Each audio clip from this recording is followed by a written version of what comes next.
Who's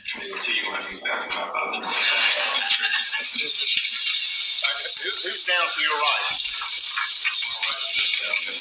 Jeff Croft. Who's testified? Jeff, you still in here? Is that here in the back? Yes, sir. Okay.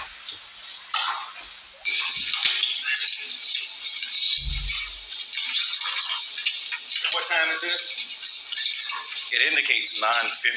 The time was incorrect on our recording system. But my notes, or my report indicates it was approximately 11:09 a.m. Thanks. I'm sorry, Jeff. One of the jurors is requesting something, Jeff. This is too busy so you can put it out so we can see it in that box so we can walk on the other side.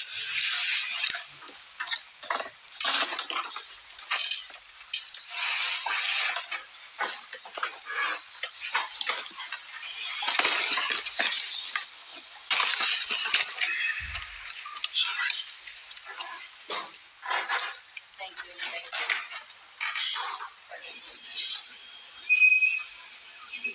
Doing good, man. Ready to see some cool weather.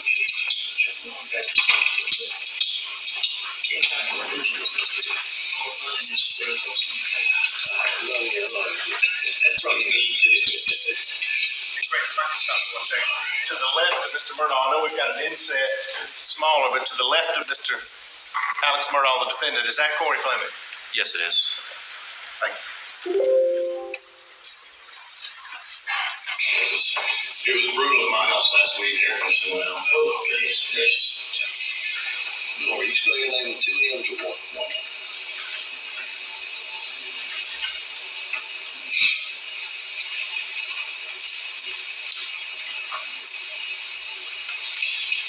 All right. Alec, I appreciate you coming in today. I know we got a lot to talk about. You have millions of questions. But before we get started with your questions, this has been going on for over 2 months, and we've done a lot of work. I know you have. And I've got some more questions that I need clarifications on. Sure. Okay. So we'll start with that. Wait a minute. Yes, sir. Maybe I'm mistaken. I thought we were coming here so you can update him on what's going on. And I intend to do that. Let's do that first. Let's do that first. The update is I'm doing the investigation, and I have some questions that I would like some answers to. And I mean, certainly, if I ask the question, if you don't want to answer it, you don't have to answer it. No, I'm fine with that. I mean, it's more clarifications of the 2 interviews you've already given me. Totally understand. Okay. Just wait 1 second. Yeah. Wait 1 second. All right. I need for you to tell me, are you going to give us information, or are we just here for you to ask questions? No, I'm going to give you some information. Right. Why can't you give us information first? Some of the information that you're asking about are in my questions.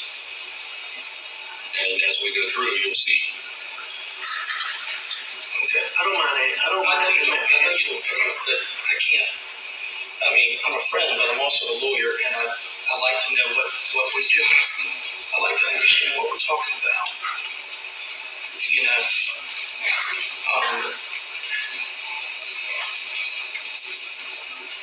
I need you to answer this question. Are you asking him questions to further your investigation, or are you asking him questions because you think that he's a suspect?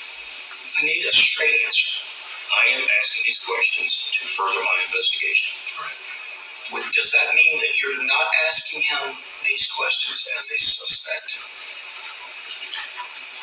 Does it? Good. Because I'm not comfortable with you asking him questions as a suspect when I came here with the thought that you were going to be telling him where you are in the investigation, what it is you've done, seen, uncovered, whatever. That's why we came here. Well, let me respond to your question. It may not be a direct answer that you're looking for. And I told Alec this when we first met. Any homicide investigation, you start with the closest person and or the person who found the deceased. Both cases, that's Alec. Everybody stays in that investigation until we can get them out. And right now, because of the questions that I have that I need explanations for, I cannot get Alec out. Okay. That's a reasonable statement. I don't have a problem with that statement. That's fine. I don't read it, but everybody in the United States of America has an opinion on this case. And because I know everybody, I know it's a bunch of bullshit. I can't imagine that y'all are going to be asking about nonsense in the internet. No. No. Well, I mean, just like you, I'm aware of what's out there. I have not read every article. I don't care to read every article because they're not doing the investigation. That's right. I am. That's right. That's right. All right. Well, Alec, if you're comfortable, you feel okay. Yes. Then that's fine. But I'm Anything to help. all right. That's fine. So I want to go back to Monday morning, and you went to the office. Okay. What time did you go to the office? Who was at your house when you left? And what time did you go to the office?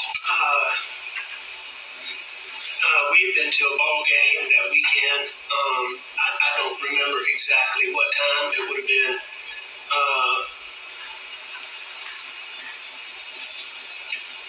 somewhere between 8:30 and 9:30, probably 10 o'clock maybe at the latest. Something like that. And when I ask about time, I'm not saying it was 5:11 or something like that. I Totally gave understand. you ballpark. That's As close as you can get to it. And if you need to know exactly when,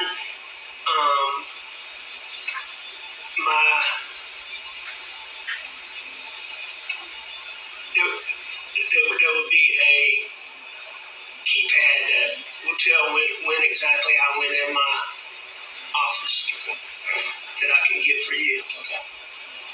So So you have a key fob to get in your office? a card. Yes, sir. Okay. But, a little bit, it's probably a little bit on the later side of that. I guess I know Maggie got up early to get out of there because she had an appointment in Charleston. Just don't remember if I left right after she did or I fiddled around. Okay. And I already know that Paul stayed at John Marvin's that night, so it was just you and Maggie at the house. That's correct.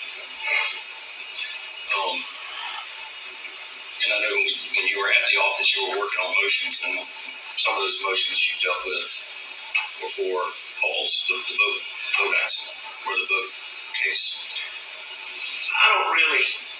I'm not really doing the legal work. I understand, but you're Paul's dad, you're a lawyer, you're definitely going to know what's going on.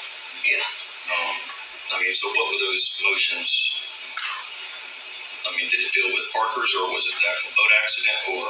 It was the civil case. Okay.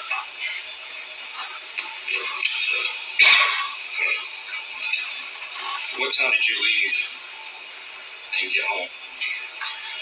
Earlier than normal. I'd say 5:30. When you left the office? Sir. Okay. What time did Paul get home that night? Me and Paul got there about the same time.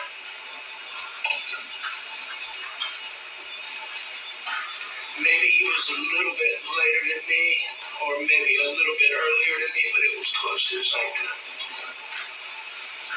And y'all rode around the farm. I believe you said 2 different trucks, or 2 different vehicles. So, What were those 2 different vehicles? we rode in the white pickup truck, and we rode in the black pickup truck. And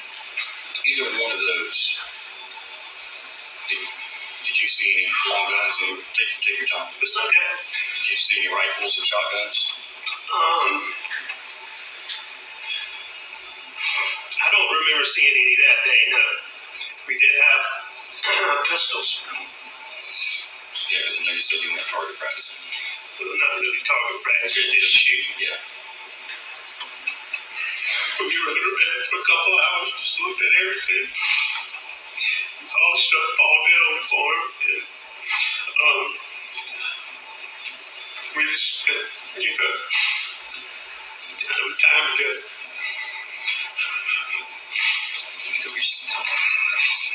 I'm sorry. No, don't apologize. Hey, you can do this? I can do it.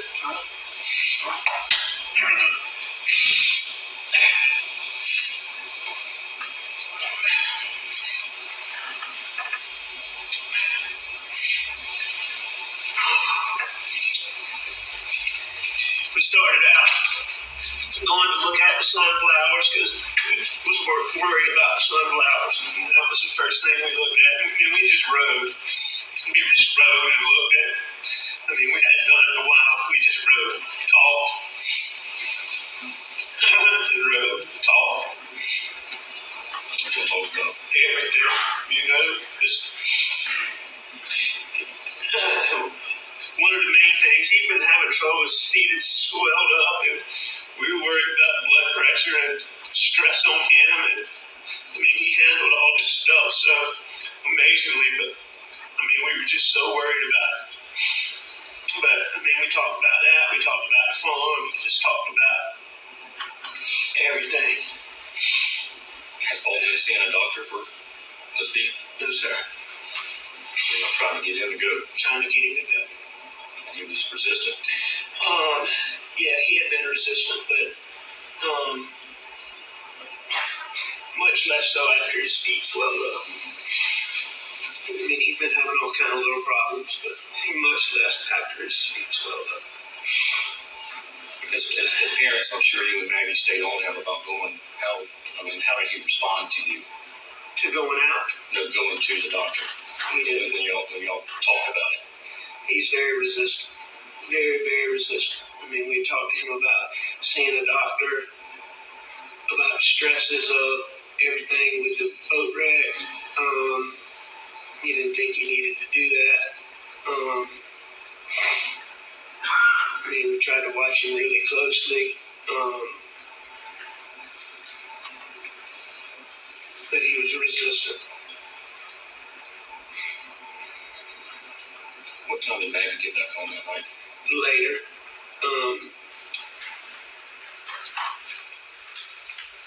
I'd say probably, the best I can tell, a couple hours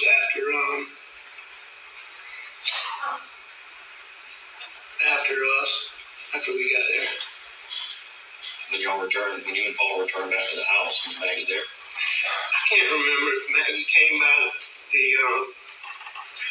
shed when Paul and I were up there, or if we met her at the house.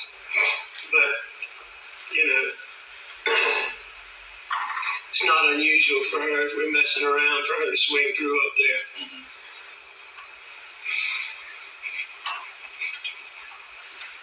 The Maggie was supposed to be coming home.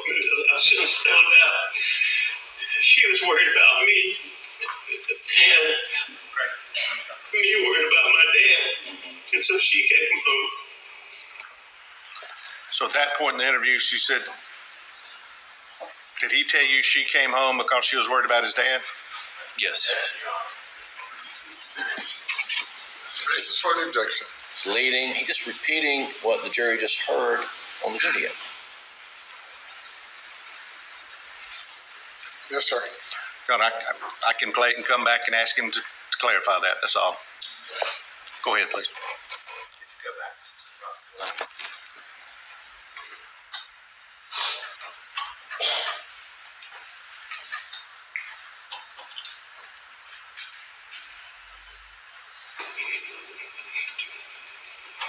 The Maggie was supposed to be coming home. I since found out she was worried about me, and me worried about my dad. And so she came home.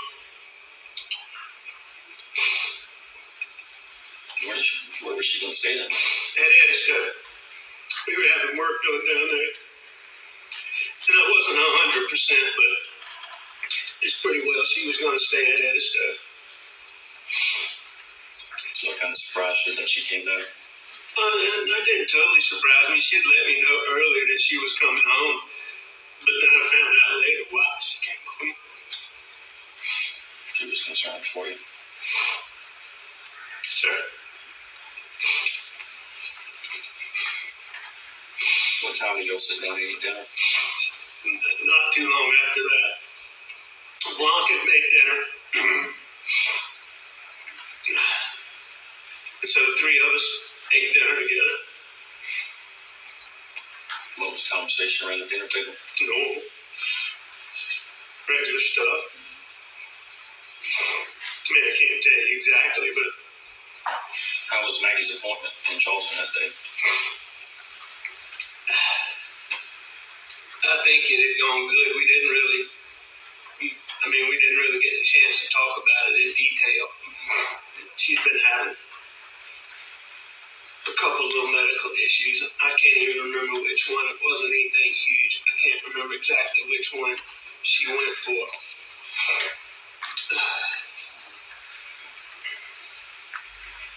And after dinner, Maggie and Paul went to the kennels, or? I don't know exactly how that went. I stayed on the couch and I dozed off. So, and then I got up. Did you watch TV that night? I know the TV was, I believe the TV was on.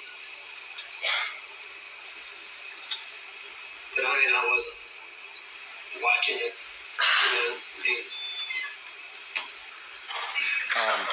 Regarding a tree video, had you confronted him with that before?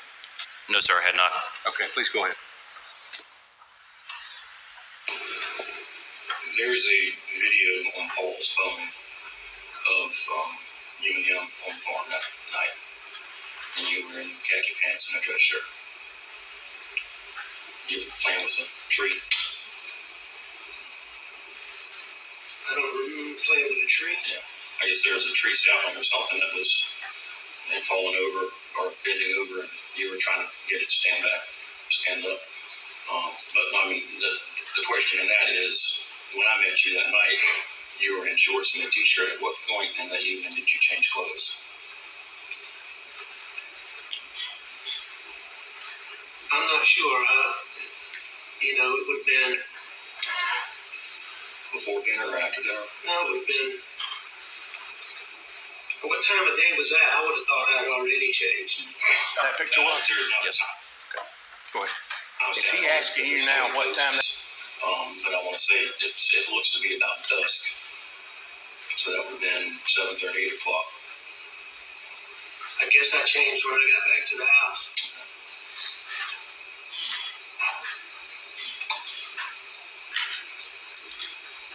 Earlier when we spoke, and you talked about waking up from your nap and going to check on your mother, and you tried to call Maggie, and you tried to call Paul, and then you sent Maggie a text that you were going to check on your mother. You also told me that Maggie didn't normally go with you to check on your mother, but that she might ride that night. Did you go by and check on her? Go by check on my mom? Maggie, before you left to go? No, I didn't. With her not responding to you, and thinking that she might ride with you, why didn't you? I don't remember having plans that Maggie was going to ride with me. But maybe she had told me that she was that night. I don't recall that. I don't remember that specifically, but I mean, it wasn't, she didn't normally go with me.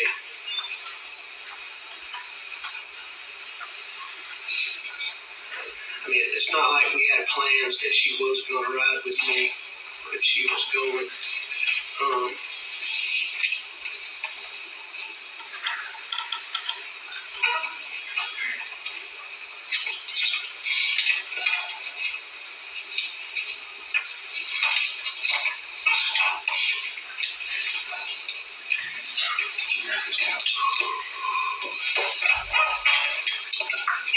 Here they are.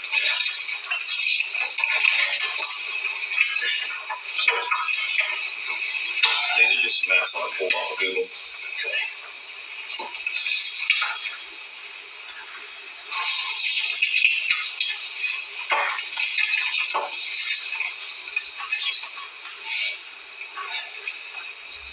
What route did you take from Moselle to your mom's?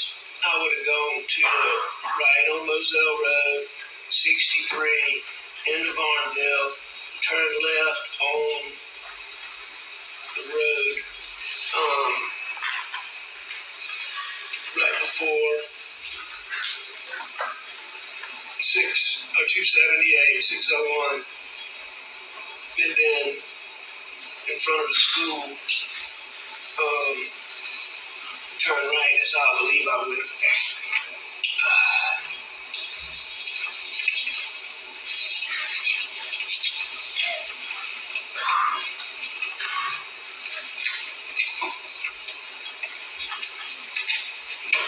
Shit. Right on Moselle to 63. That's right, right on Moselle. Yeah. Normal way is right on Moselle to Dobson Road. Okay. Dobson Road to 63. 63 into Barnville. Left on whatever the road is that goes to the school. Right. And then either 63 or left on the road that goes down and then on 63.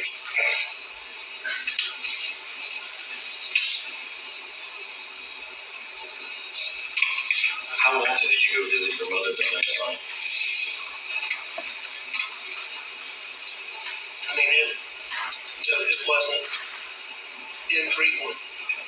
It wasn't all the time. I mean, visit her, all times a day. Just checking on her, especially with your dad being sorry. She had been having a particularly, she's got Alzheimer's really bad, or pretty bad. And she had been particularly agitated.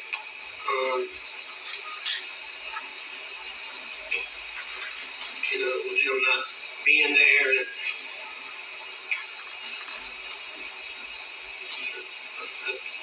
checked on her more in the days and weeks following my dad's passing, and otherwise, but several times a week, any time. How long would you say you were at your mom's that night? 45 minutes, an hour. Had you talked to Shelley Smith at this point? She had been interviewed, yes. I had not spoken with her by that time. 45 minutes to an hour. Yes, sir. Please go. You took her back home to make any stops on the way? On the way there, On the way to your mom's or on your return trip back home? stops. No, I didn't go anywhere. I went straight there. I did not. No, sir. And earlier in the day when you were down at the shed in the kennels with Paul, did y'all discuss any injuries to any dogs? Did he and I? No, but Rogan Gibson told me about the dog's tail. and somebody saying his leg was broken. Which one's his dog? It's a chocolate puppy, I think. Was the leg broken? Not that I know of. I can certainly see why something might be wrong with his tail, because when I was out there, he was chasing his tail and looking through the fence and trying to grab it. So that was puppy energy. When you got back to Murdaugh, which driveway did you enter? I went into brick gates. And Maggie and Paul weren't there. Were there vehicles in the house? Yes, sir. How did they get down there that night? I was hoping you were going to be able to tell me that. The only thing that I can come up with is that black truck. Is that Buster's old black truck? Yes, sir. Does it normally stay down at the farm, or does it stay in the house? Both. Did Maggie ever walk down there? Maggie walked down there a lot. But Paul, you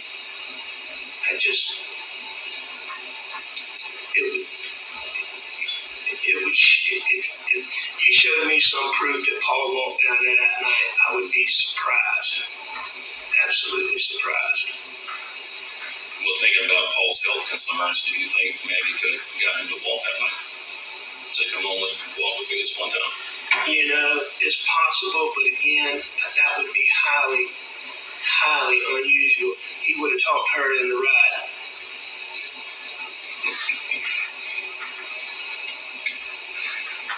Been highly unusual for him to walk. So when you were at the kennels, you were just down there with Paul. You left and went back to the house for dinner. Paul and I were just knocking around up at the shop, the shed, the kennels, and just the whole property. And that was before dinner, yes, sir. And you didn't go back down there after dinner until you returned truck from visiting your mother? Yes, sir.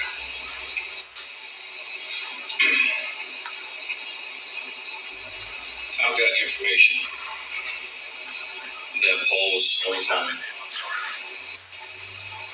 and Maggie was heard in the background and you were heard in the background. And that was prior to 9 p.m. I heard Rogan Gibson ask me if I was up there. He said he thought it was me. Was it you? At 9 o'clock? Yes, sir. No, sir. Not if my times are right. Who do you think it could have been? I have no idea.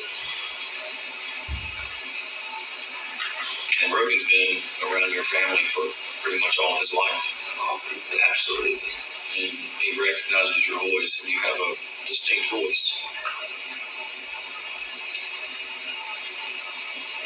Do you think of anybody else that has a voice similar to yours that he may have misinterpreted? No, sir.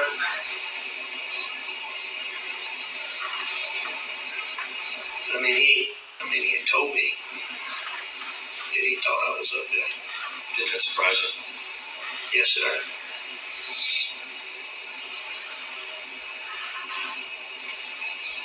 So when you returned back to the kennels, when you returned home from your mom's,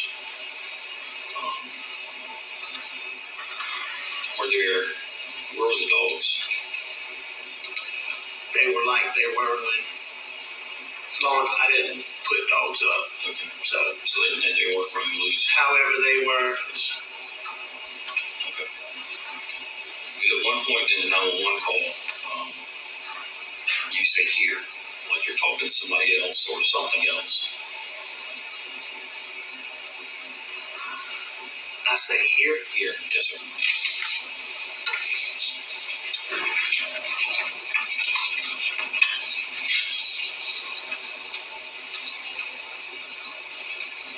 So the dispatcher is asking you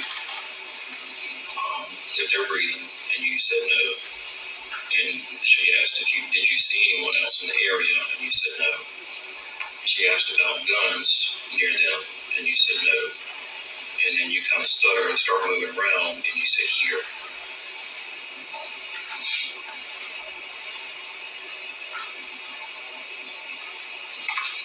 I don't have any memory of saying that. I guess I have to listen to it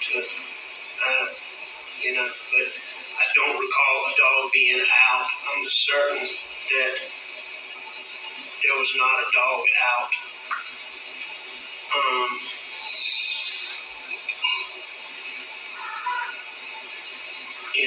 There's other things people have told me about that 911 call that I don't remember.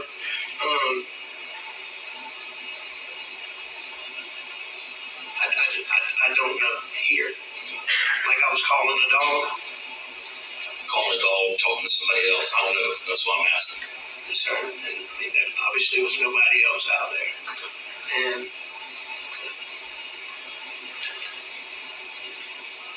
I'm certain that there was not a dog loose. But I don't remember saying anything about Buster would know. Something about threats.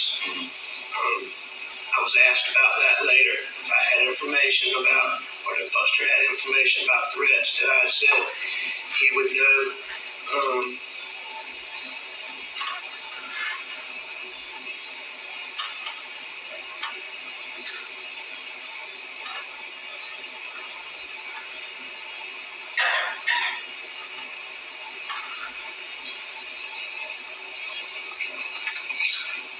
Have you learned anything new about any threats against Paul or your family? Nothing really new, no sir. Outside of things that Randy's told you, or there was just so many things on the internet that, just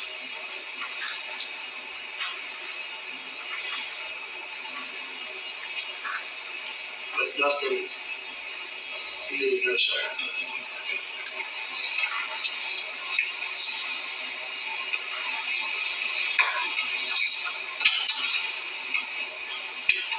So during the 911 call, and we also talked about that this night. That night, you returned back to the house to get a shotgun. Yes, sir. What door did you enter? The best that I can remember, I went in the side door, and I went straight to the gun cabinet. Were you focused on any particular shotgun, or you just grabbed one? I just grabbed one. How do you normally load your shotguns? Avid hunters load shotguns special ways, different types of munitions, and I'm just asking you how you load yours. I normally put it in the chamber and push the button. What type of shot do you load? All kinds. I've loaded bird shot, buckshot, slugs, skeet shot. At the same time? Would you load like a bird shot and a buckshot in the same load? Not normally. Normally you put them in, a load for whatever you're hunting. Mm-hmm.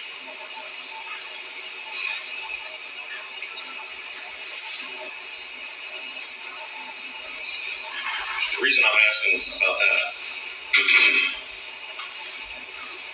the shot shells that we recovered that night, one was a turkey load, one was buckshot. I understood that. The shotgun that you had with you that night, there was a bird shot and a buckshot. When Jeff went back the next day, I'm not sure which attorney it was, pointed out that there had been a shotgun laying on the pool table that he had put away, and pointed out that ammunition that was with that, and it was a buckshot and a birdshot. And then the shotgun that we took for potential comparison, it was also loaded with a birdshot and a buckshot. So I have all of these consistent loads along with what's in the feed room. I call it the feed room at the kennels. Is that what you call it? That's something good enough. Okay. If I say feed room, I just want you to know what I'm talking about.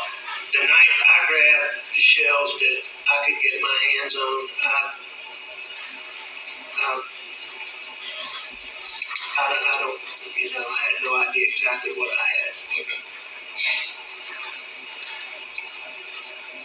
Also, when we talked, I asked you if it was normal to keep guns down at the kennels. And you said you would have to check. Have you been able to check to see what was missing from your collection? I have, yes, I know what's missing from, what I believe is missing from our guns. Okay.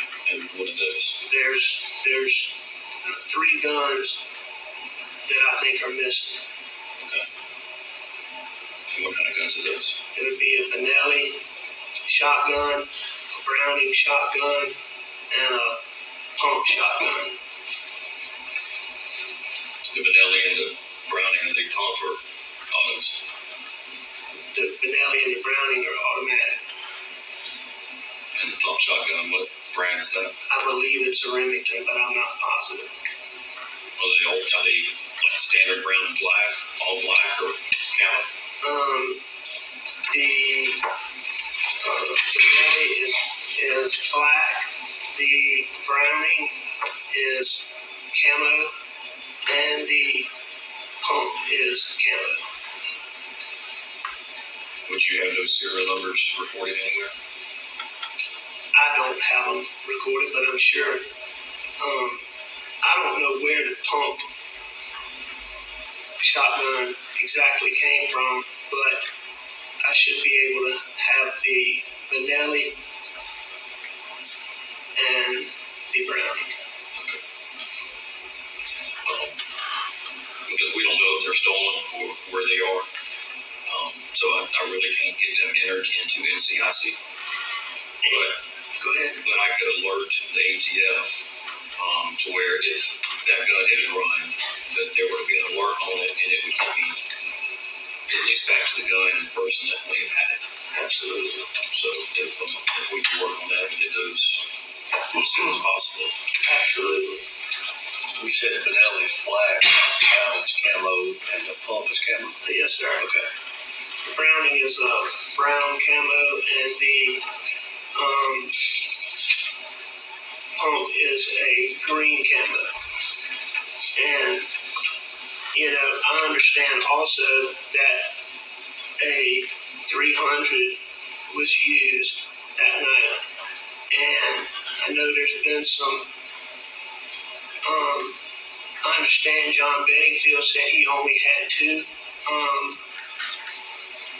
of those, one of which was lost 3 a long time ago, but I'm telling you, now I am certain that we replaced that gun.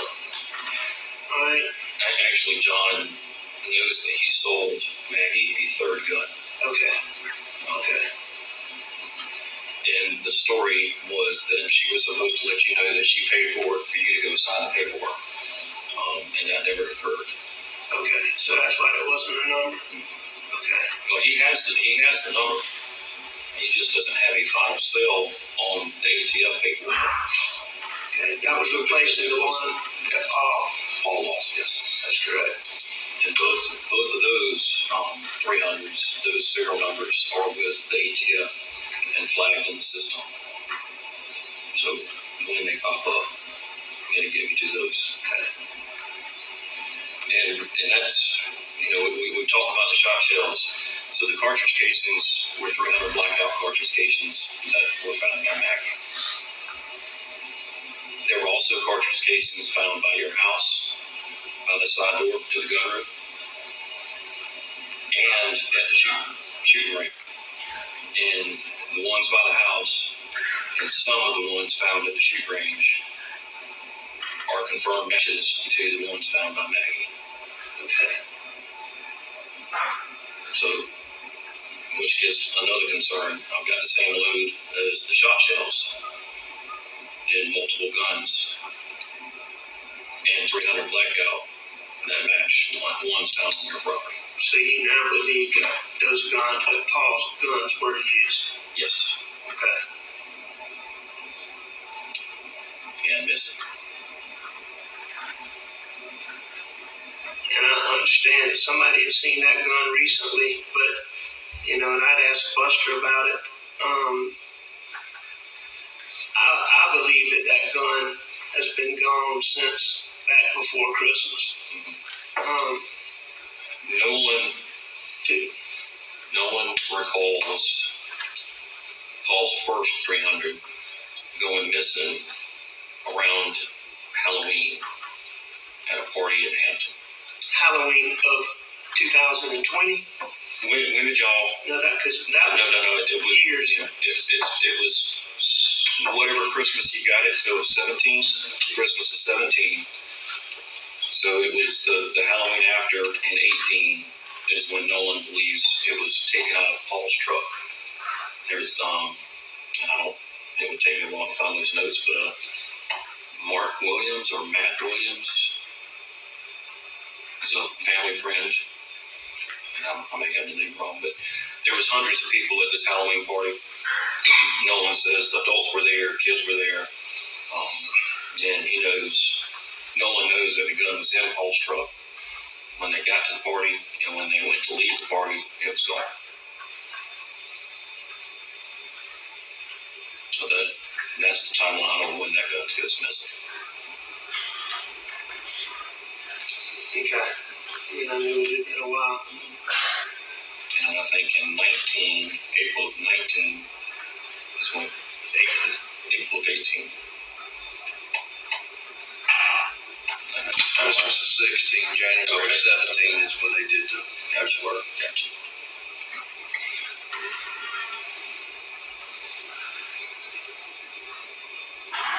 Another part in the 911 call, you made the comment, I should have known.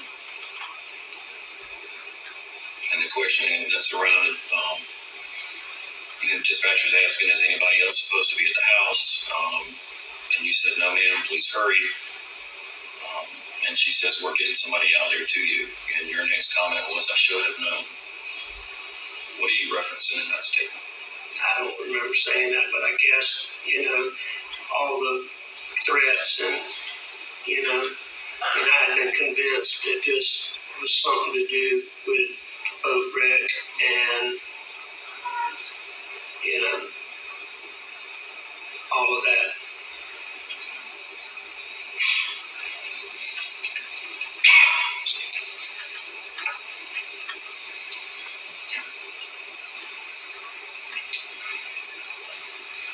Did Paul ever get physical with you?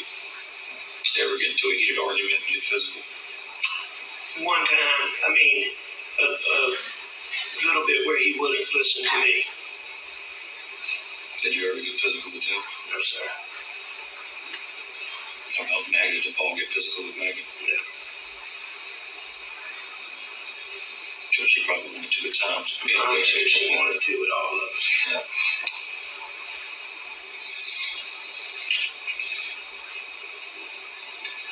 And the one time Paul did that, he had too much to drink. In a very isolated incident.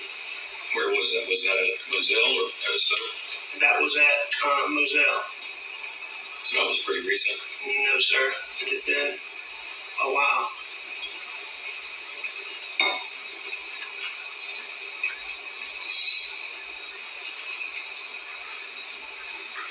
When you turned Paul over and his cell phone popped out and you picked it up, and your statement was something like, I thought about doing something but then I put it back down. And that was the interview, our first interview. What were your intentions with the phone? I don't know. I mean, when I went up to him and the phone came out, I don't remember having intentions of doing anything with the phone.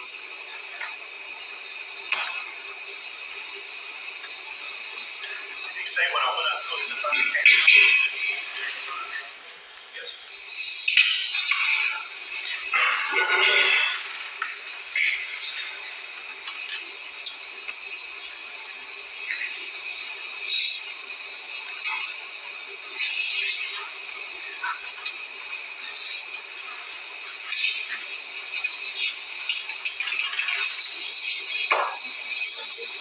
You got anything else, please?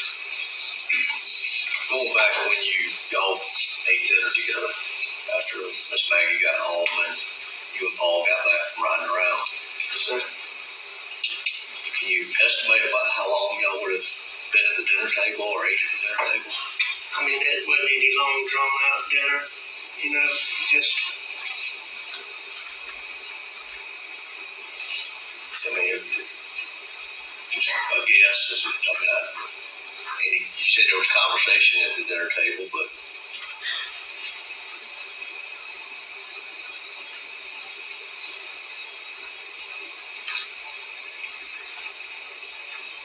15, 20 minutes, however long it takes to.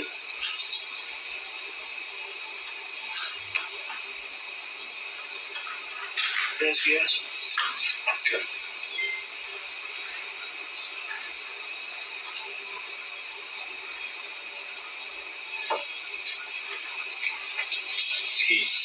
David asked you just earlier about when y'all were riding around the farm. And you said y'all had the pistol in the truck. Y'all had shot a few times, really not target practice, but shot a few times.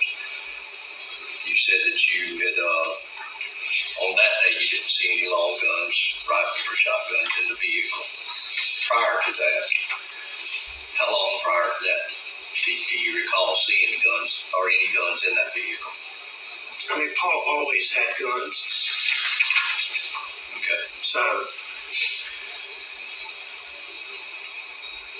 I mean, it was very unusual for Paul not to have guns. And when you say gun, is it rifles or shotguns or Everything. both? Okay. Yes, sir. His truck that he normally drove, I believe it was the Platinum, went into the shop that Friday prior to. I think Mark Ball went and got some video from Jimmy Butler's that shows Paul dropping the truck off and not removing anything from it. So basically, he would have taken the rifles out at home. Do you know what he did with those rifles? If he would have put them in a different truck, or if he put them in the house, or would he have? So the truck that he drove, where was it parked on that Friday? So where would he have swapped everything out? I'm not sure. I'm not sure where the truck that he drove on Friday.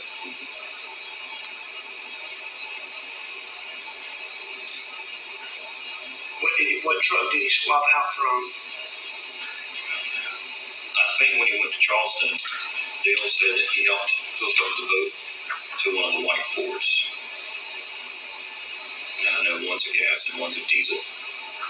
It wouldn't have been the gas truck going to Charleston.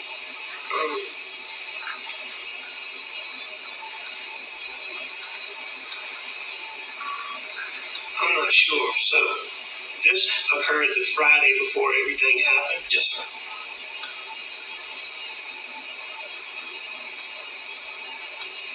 I'm not sure. On Friday,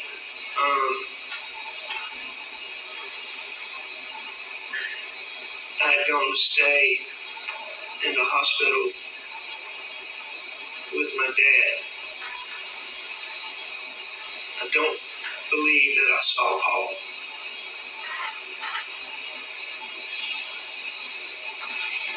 On Friday, When did y'all go up to Columbia?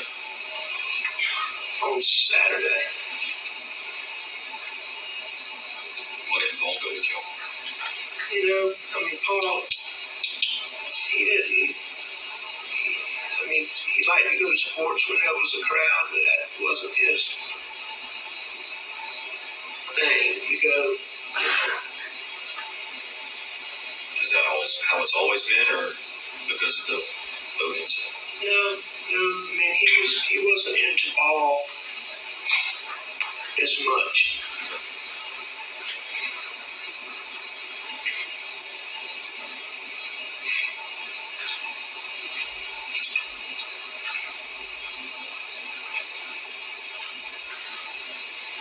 One thing that I'm trying to understand is your timeline. You said you probably went to the office 8:30, 9 o'clock, 10 o'clock. You left early around 5 or 5:30. And there's been some other timelines or times that we've talked about and you can't quite remember what the times are or what time of day it was. When the dispatcher asked you when was the last time you saw Maggie or talked to Maggie, you said an hour and a half, 2 hours ago. To me, that's, a set, without thinking about it, you rattled off that time. We're sitting here trying to figure out a timeline, and you're having trouble coming up with a specific time. Oh, yeah, it's fair.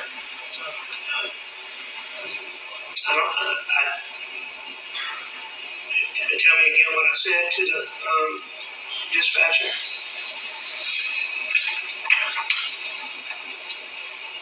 You said an hour and a half ago, probably 2 hours. And what time was that?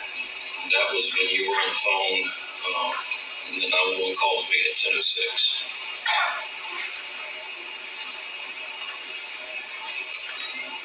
So given 2 hours back, that would have been 8. I mean, I think that's probably about. I think that's probably about right. And so, what do you believe I'm giving you an inconsistent answer? No, I'm just trying to wrap my mind around it when I'm asking you what time you went to the office that day, what time you got home. You're saying 5 or 5:30. I've got the card readout from the law firm, and it shows you going in at 5 or 5:30. Going in the door? Yes, sir. And Randy says when he left about 6 o'clock, you were still there. So the times aren't matching up. And I'm just trying to get an understanding of why. I believe I left so that that's not the first time I was at my office that day. There were several readings, but your card wouldn't work. Somebody actually had to let you in. Okay. But I've got your card opening the door at the law firm at 5:30.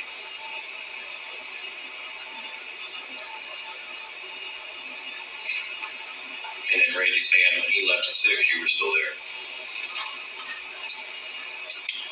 I'm trying to understand.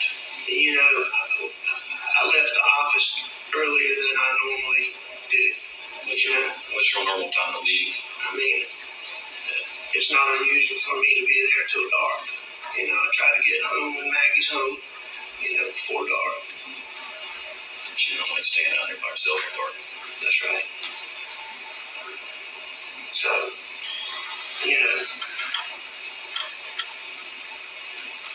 if it was 5:30 or 6, I don't think I was still there at 6 o'clock. But,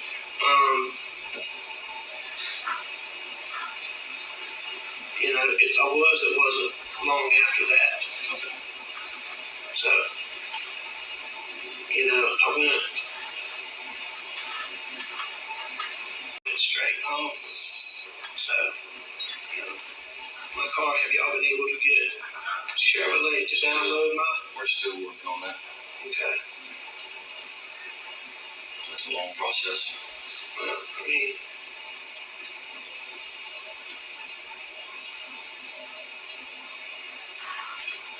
I got home early enough for Paul and I to ride the property for a substantial length of time. You know, more than an hour. I thought probably a couple of hours that we were together, but somewhere Took it down the river. we rode down all the roads. I believe that we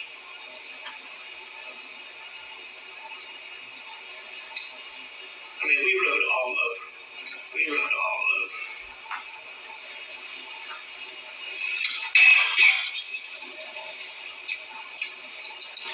Have I been able to answer some of your questions? I know you probably have been.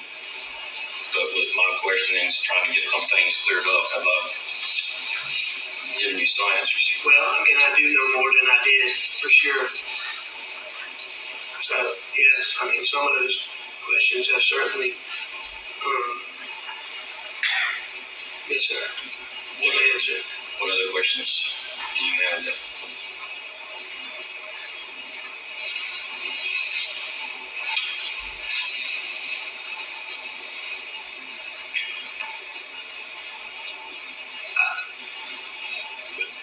I would like to know exactly what happened. Me too. The best that I've been able to put together. It looks like, go ahead, I'm sorry.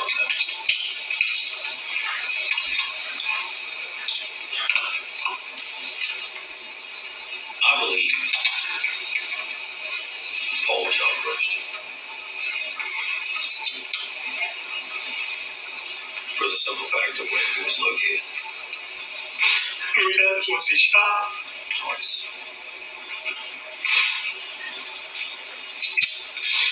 I thought he shot Maggie first because I could tell he shot her in the back of the head.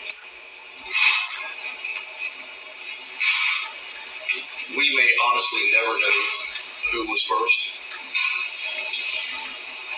but I think it was Paul, for the simple fact he wouldn't have, if he saw his mother getting shot, he wouldn't have run to that feed ring. And that's where one of the guns was. But, you know, we've already established family guns were used. And if they came from Paul's truck was at the house. So where were they? And how did he get down? Yeah, how did they get down there?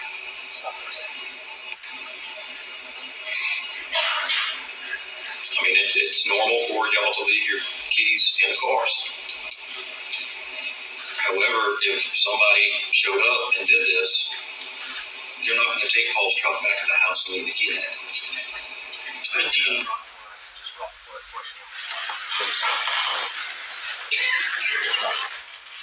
And how did they get down there? You know, we've already established family guns were used. And if they came from Paul's truck was at the house. So where were they? and how did he get down? Yeah, how did they get down there?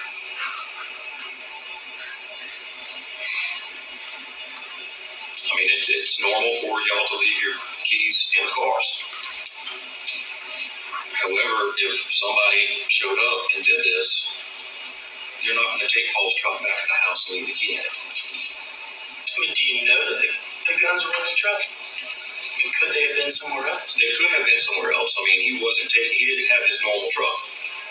And I understand that Nolan Tootin believes he saw the gun 3 weeks beforehand. And I haven't talked to him, but he believes it was the one that, not the one that was at the house.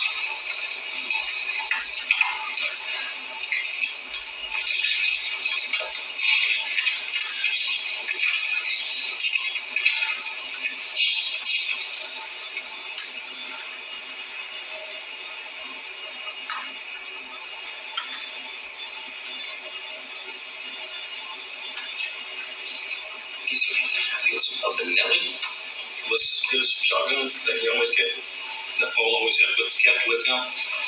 Primarily, yeah, he kept one of a couple of Benellis.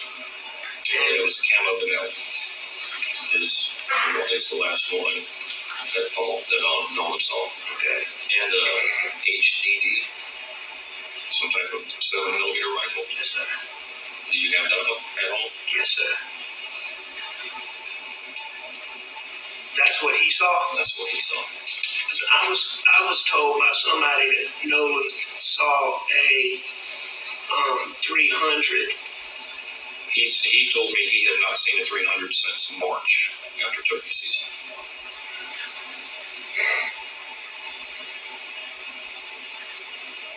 Okay, well, somebody. Those were the go-to guns, and those were the last ones that he saw. The He said he HDD and Benelli.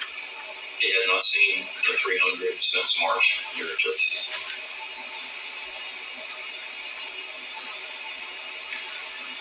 and he definitely saw it during turkey season. Yes. Because there was some point, back when it was missing at Christmas time. The third one's missing at Christmas time? Yes, sir. So,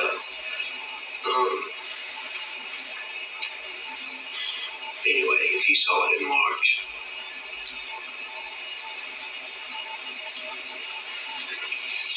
Did y'all get any kind of forensic of anything that y'all found?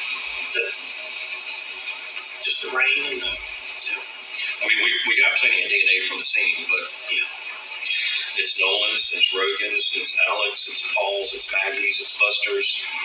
David, can you tell me for sure? Did either one of them live after they were shot first time? Not long. Is that The shooting happened very quickly. Very quick.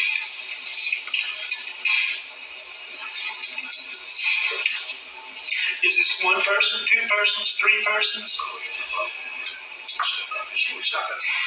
I got two guns. I got two different types of ammunition.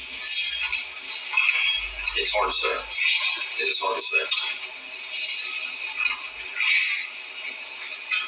And neither one of them suffered very long. Matter of seconds, if that.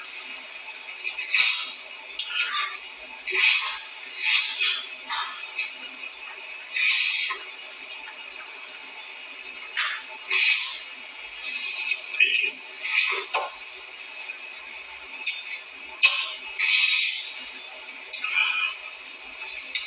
Have y'all been able to get anything in Paul's phone that might lead to anybody but peace?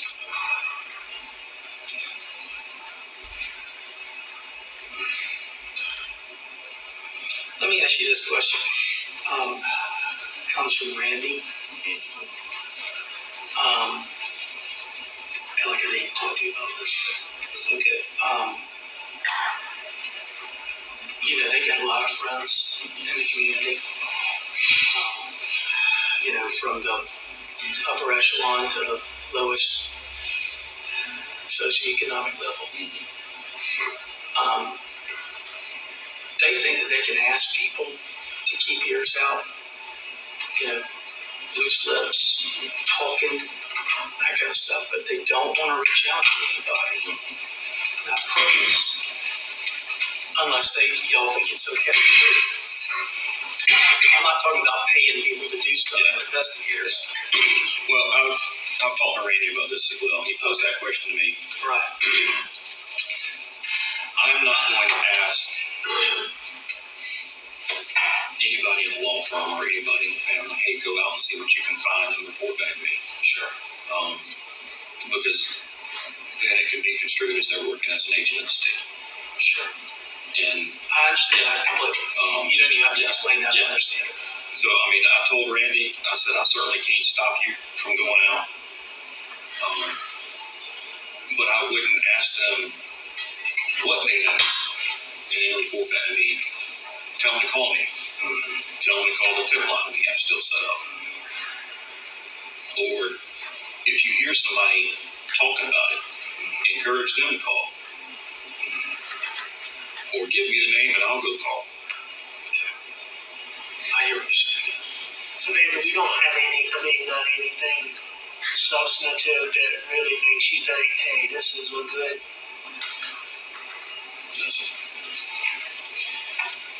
We don't, like I said, the only DNA we have are family and close friends. We don't have any fingerprints. We don't have, unfortunately, we don't have any shoe wear or tire wear impressions because it rained that night.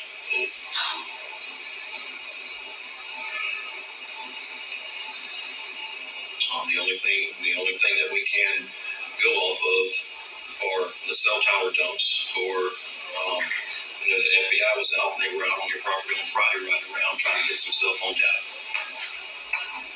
Unfortunately, all of that takes time. And y'all had to send because this vehicle's new, you had to send that off. Yes, sir. So it's not like when we hire experts, they come in and just download it. It's 2021 and they don't have the systems for it yet. But they're creating a system from what I understand. Okay. Now, I don't know exactly how the OnStar thing works. I know how the control module works. But this is something different, right? We're all contained in the same thing. There are two different systems that we took out. Yeah. One is OnStar and the other one is the telemetry system or infotainment center. Yeah. And the FBI says there is information there. Yeah. They just have to be able to extract it and put it in a report. Sure. So you just wait for that? I'm waiting on the search warrant from OnStar. Okay. To see what kind of information they can give me. Good. You need us signing something expedites that. I told you we'll get. I don't own the car, but whoever you need to will sign whatever authorization you need.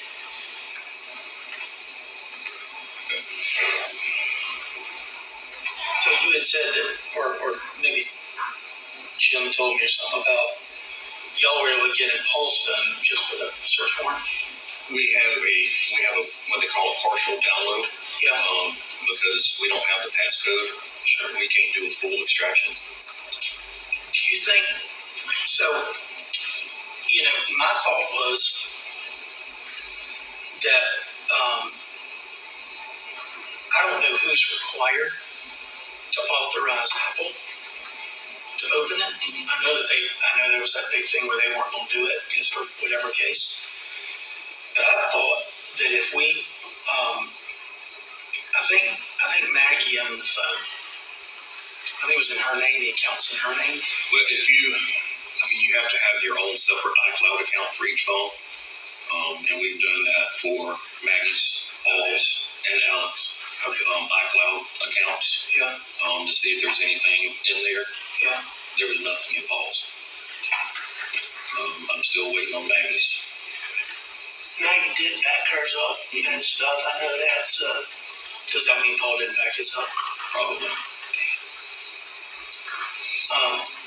But what my thought was, and I don't know if this is even possible, but if we get the estate, and we get the personal representative who is now the authorized person to authorize it to be opened.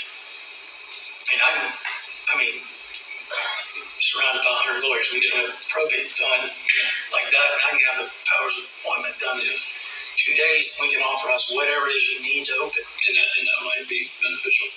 So I think Randy and I, or somebody and I talked about that. Yeah, before. Yeah, well, and I said I'd do it. Any of us could do it. Who would be the representative? Just somebody at the law firm. Probably one of your brothers, I would think. For Maggie and Paul's estate? Yeah. Probably me, or one of my brothers, but whoever it is, it doesn't matter. Whoever it is will do whatever y'all need to do to. No, it won't be anybody that'll be uncooperative. Okay. Well, I mean, if y'all would go ahead and start working on that, then we'll reach out to Apple and figure out how we get that accomplished. All right, because gotta be something there. Gotta be something there. I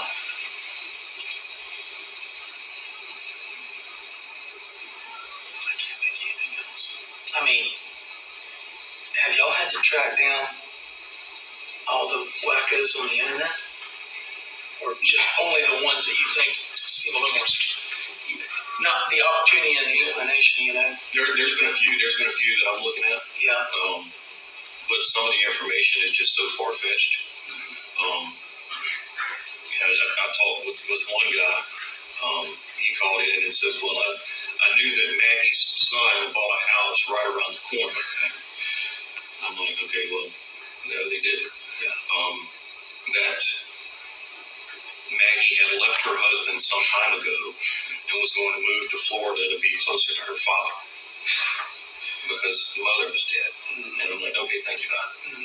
So it's a lot of that stuff. Yeah, people that want to get involved. Yeah.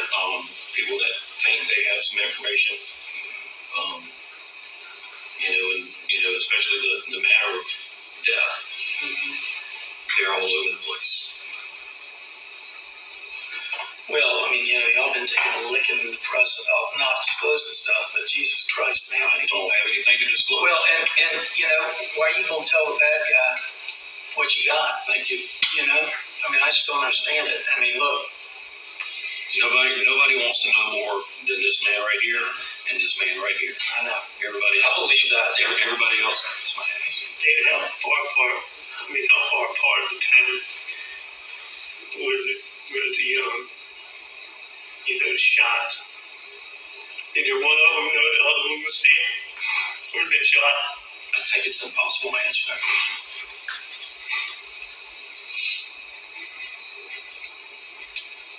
I think it is impossible.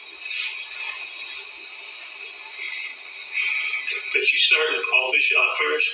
I believe he was. I'm not certain. I believe he was. Maggie would have known that, wouldn't she?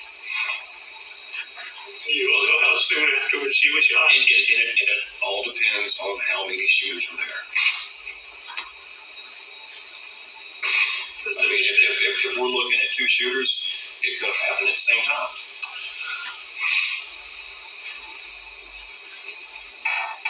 If we're looking at one shooter, it would have happened.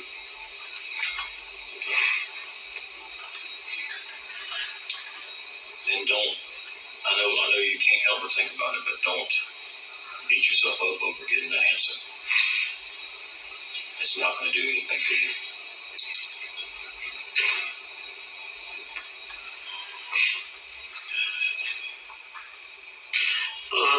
When I ask you, now that you talked to me, are you willing to, if some of my family, Maggie's mom and dad or sister, are you willing to talk to them? Yes, sir. Okay. And I'll meet them where they want to. It would be easy to meet them. And I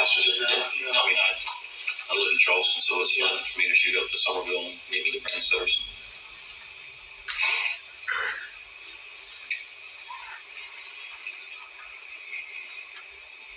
Thank you. I know y'all are doing everything you can. And I don't take any personal offense at asking me these questions. I know you got to do what you got to do. No, I mean, and I hate to give any credence to the media, but with the media keep throwing you in there, then you gotta ask the questions. If I can get every bit of evidence possible, that's going to exonerate. When you get my car stuff, that'll help.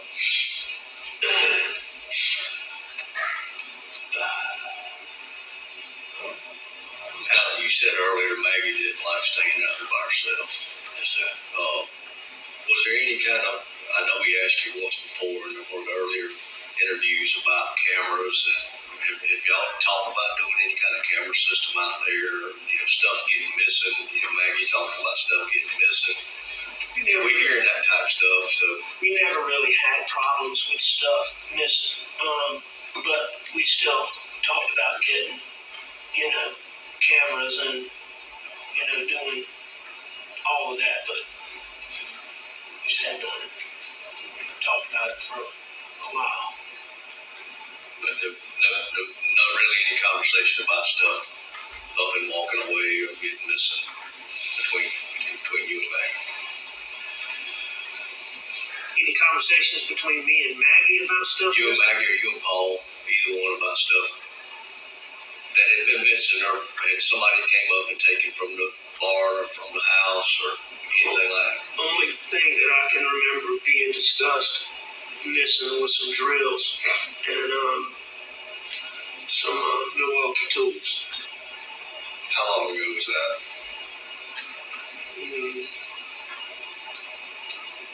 Couple of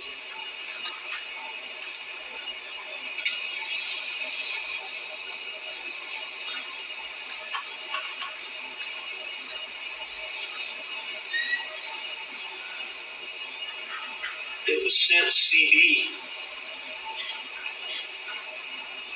got hired, I'm pretty sure.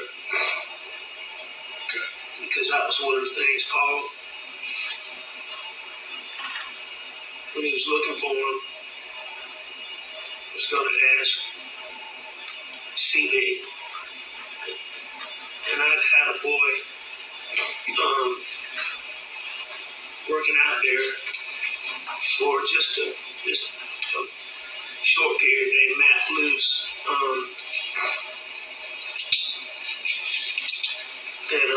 Is that the first time you've heard his name? The last name, yeah. I've heard the name Matt. Matt Luce. I think it's spelled Luce.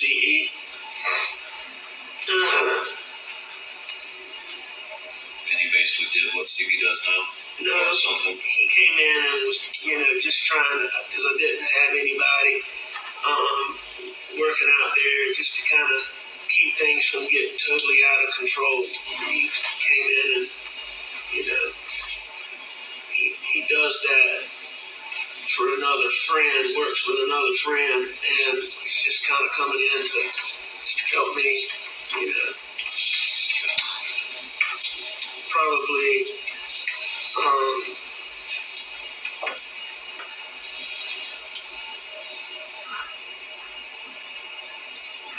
I believe he probably would have been there in the late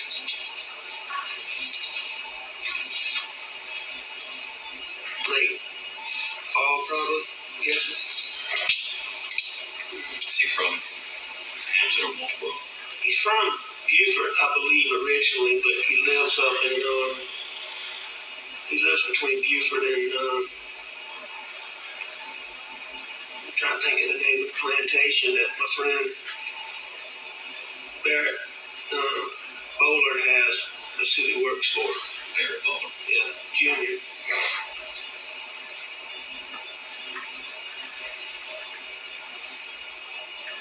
Yeah, so it's Bowl Ware is how he looks. W-U-R-E.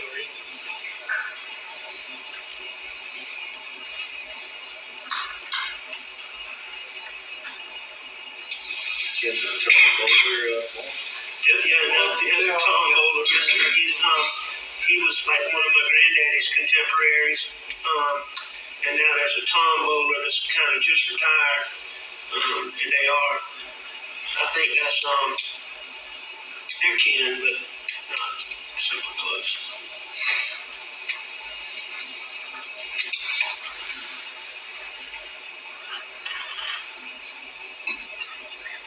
How old is Matt? Ish. I'd say he's 35.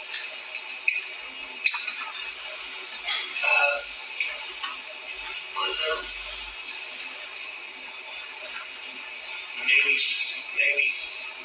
Do you still have his number? Yeah, I'm pretty sure I have his number on my phone.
Where'd you go? Thought I used the restroom. Okay, sorry. Go ahead.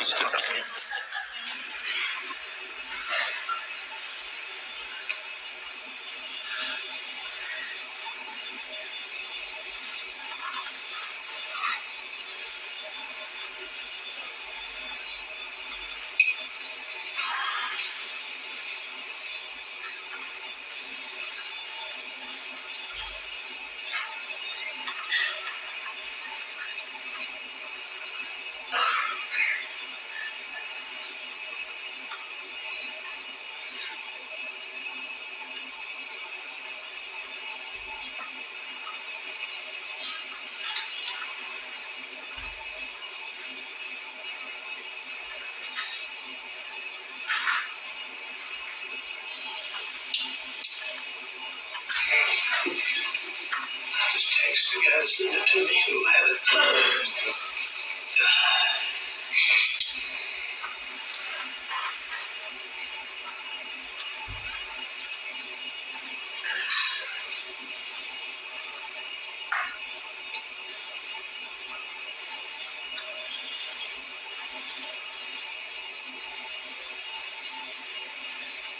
Can you think of anything else you want to talk?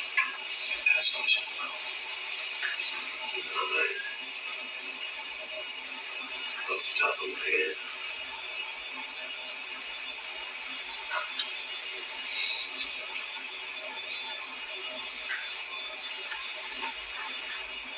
The pair of guns that you bought for Christmas presents, they were matching set, other than color. Am I right about that?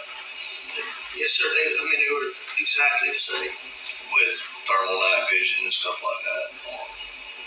The one that you purchased to replace the lost one, did it have any kind of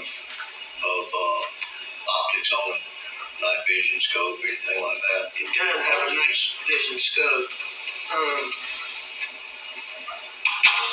And I don't know if Paul had put something on it. He would move scopes around from gun to gun to gun. But, I'm not, I'll go if I only ask, when was the last time that gun had been seen? Do you know of? I know that we looked for it around the Christmas holidays.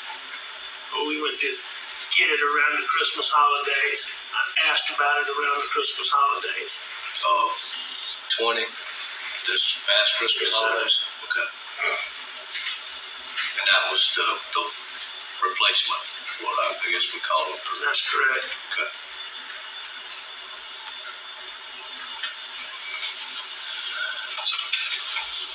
Still trying to figure this out. I cannot exclude the boat incident and those involved. I know that y'all are currently going through the civil portion. How far had that progressed? I mean, were y'all in the talks? Was it breaking down? Can I say something real quick?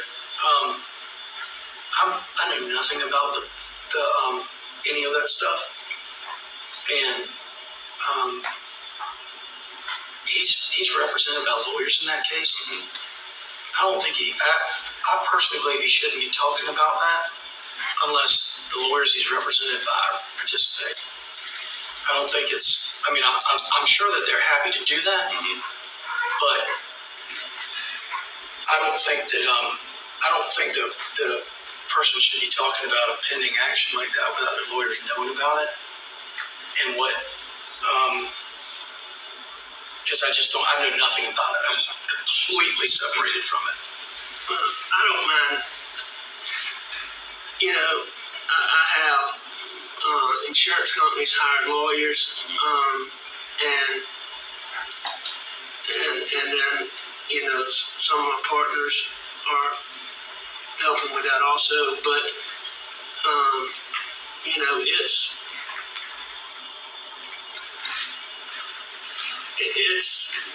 made some progress. It's you know, it's still unresolved, but it's not in its initial stages by any means.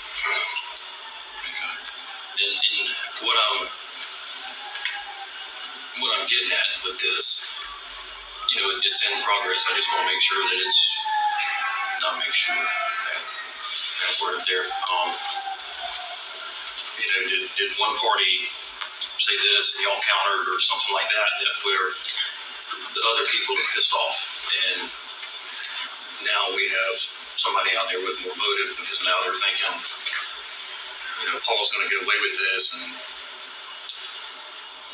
I mean, I'm not aware of any of those discussions. The only thing that I am aware of is that I've learned that one of the daddies of one of the kids in the boat wreck went to lengths to, or maybe it was his son, I don't know, but I was told that there are people out there that were being told you can't be friends with Paul and the Murdaughs and with us. You got to choose. and that was a dad going out telling, I don't know. or I don't. it was that dad or that kid going out saying this stuff. I don't know that. I was told by a person who had been told that. It's Nate Tootin is the boy's name. So Is that, you can find out is from that him. any kin to Nolan? It's Nolan's younger brother. It's Nolan's younger brother. So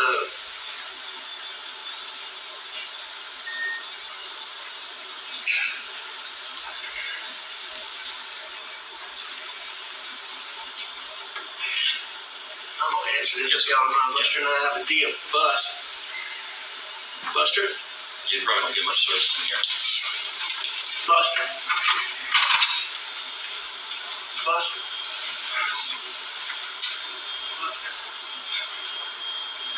If you go outside, hit that green button on the right.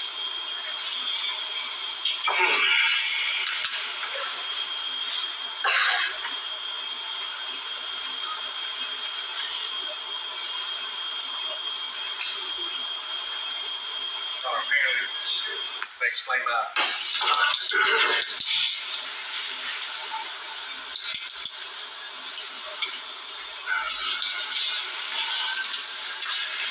You don't have any more questions, so.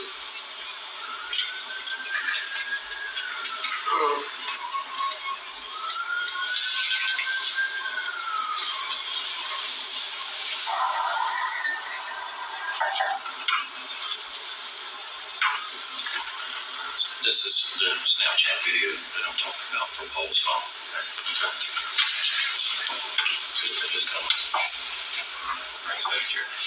Okay, I tell you what.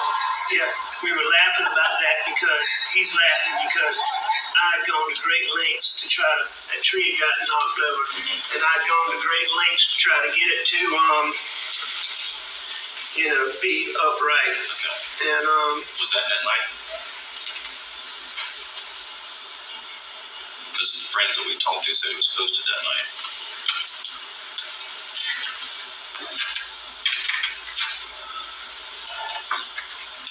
I'm not sure.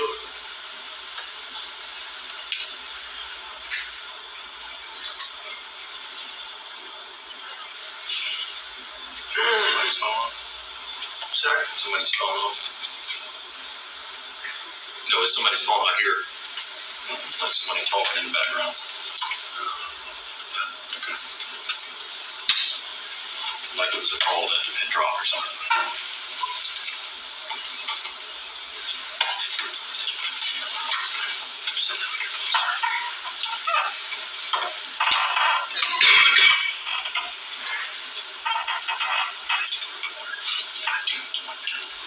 usual. Throat gets dry. Yeah. You need some?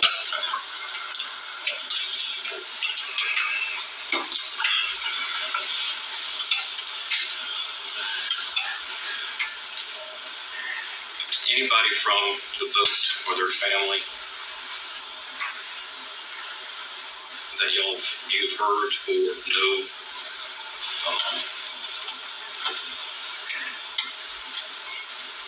of any issues with them recently or prior to this incident? Like any confrontations? Or them saying anything in the community about the lawsuit or the pending charges, anything that would kind of lead me. I mean, David, I told you about the,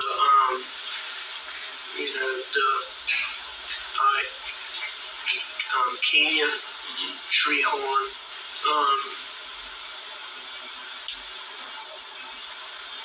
A month or so, maybe 6 weeks before this happened, called me, just all out of sorts, and told me, I told you about Yes, this, sir. right? We've interviewed her, yes, sir. So, I mean, she said she'd heard it from 2 different places that family from the boat wreck was, it was over the top that I really didn't, pay it a bunch of attention.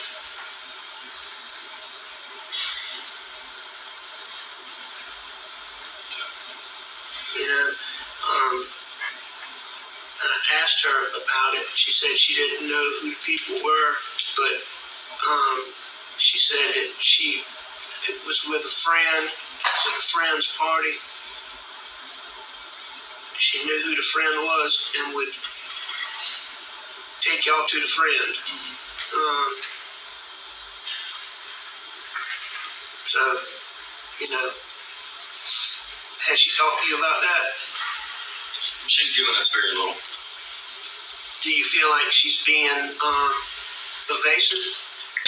Because let me tell you what I've tried not to do. I know y'all have to look at me. I've tried to have as little discussions with the people that y'all are interviewing, with all this talk about how I fixed this and fixed that with the boat wreck, which is totally untrue. I've tried to not have a lot of conversation with people that, I know y'all need to talk to.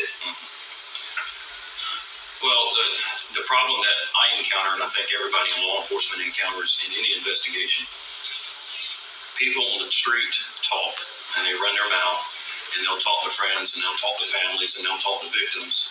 But when the police show up, they keep their mouth shut. So she's not talking. She has given us some information. Okay. Some information. So is there a problem with me going to her and, I'm not going to answer that. So you're not telling me not to do it? I'm not going to answer that. Okay. Either way. I'll get somebody to talk to her. All right? To try to get her to cooperate with you. Darn, allergies. Excuse me.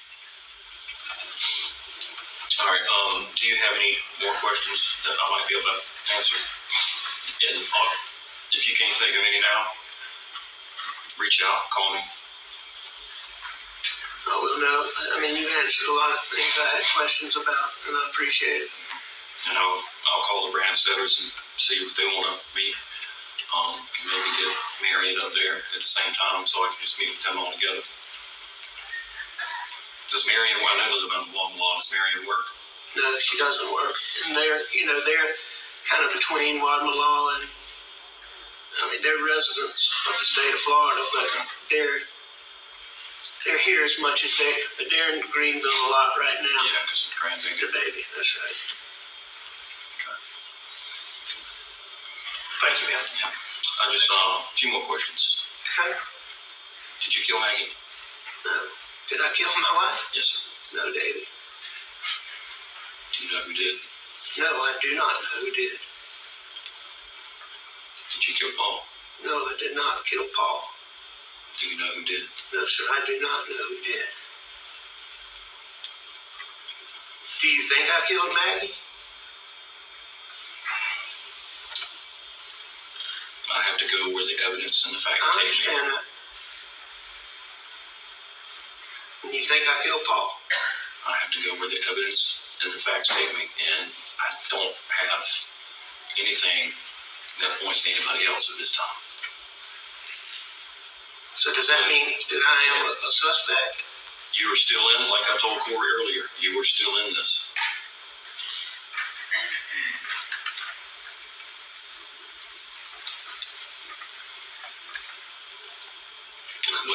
With everything that we've talked about, with the family guns, the ammunition, nobody else's DNA.